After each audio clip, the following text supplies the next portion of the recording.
യേശുവിൻ്റെ കുരിശുമരണ സമയത്ത് ലോകം മുഴുവൻ അന്ധകാരമായെന്ന് പറയുക.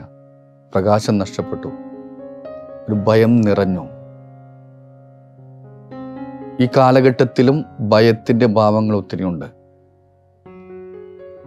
ഗാസയിൽ നടക്കുന്ന യുദ്ധം, റഷ്യ യുക്രൈൻ യുദ്ധം, ഒത്തിരി കുഞ്ഞുങ്ങൾ മരിച്ചു വീഴുന്നുണ്ട്.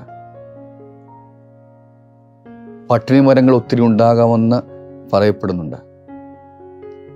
വാർത്തകൾ വായിക്കുമ്പോഴൊക്കെ ഹൃദയം വിങ്ങുന്നുണ്ട്. ഇരുട്ട് ലോകം മുഴുവൻ നിറയുന്നു. 2016 ഫ്രാൻസിസ് പാപ്പ കാരുണ്യ വർഷമായിട്ട് പ്രഖ്യാപിച്ചുകൊണ്ട്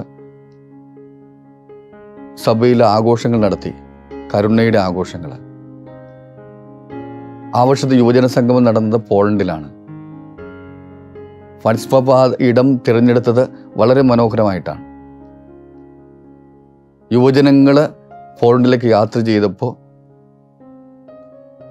പാപ്പയുടെ ആഗ്രഹമായിരുന്നു ഓട്ട്വിറ്റ്സ് എല്ലാവരും കാണണം. 2ാം മഹായുദ്ധകാലത്ത് ഒത്തിരി പേര് മരിച്ചു വീണ ഇടം അതാണ്. ഹിറ്റ്ലർ ഒത്തിരി പേരെ കൊന്ന ഇടം. മരണത്തിൻ്റെ മൂകമായ അന്തരീക്ഷം അവിടെയുണ്ട്.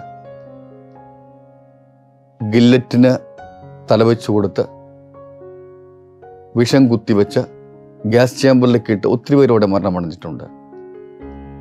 ആ ഇടത്തിൽ തന്നെയാണ് ഫൗസ്റ്റീന എന്ന കാരുണ്യത്തിൻ്റെ വലിയ വിശുദ്ധയും ജോൺ പോൾ 2 മാർപ്പാപ്പ എന്ന കാരുണ്യത്തിൻ്റെ വിശുദ്ധനും ഉയർത്തെഴുന്നേറ്റത്.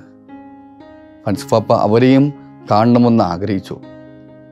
പാപ്പ പറഞ്ഞ വാക്കിതാണ്: ലോകത്തിൻ്റെ എല്ലാ ഇരുട്ടിനെയും തോൽപ്പിക്കാൻ കാരുണ്യം ആവശ്യമുണ്ട്. പ്രാർത്ഥന ഇതാണ്: നമുക്കും കരുണയോടെ നടക്കാൻ ആവട്ടെ.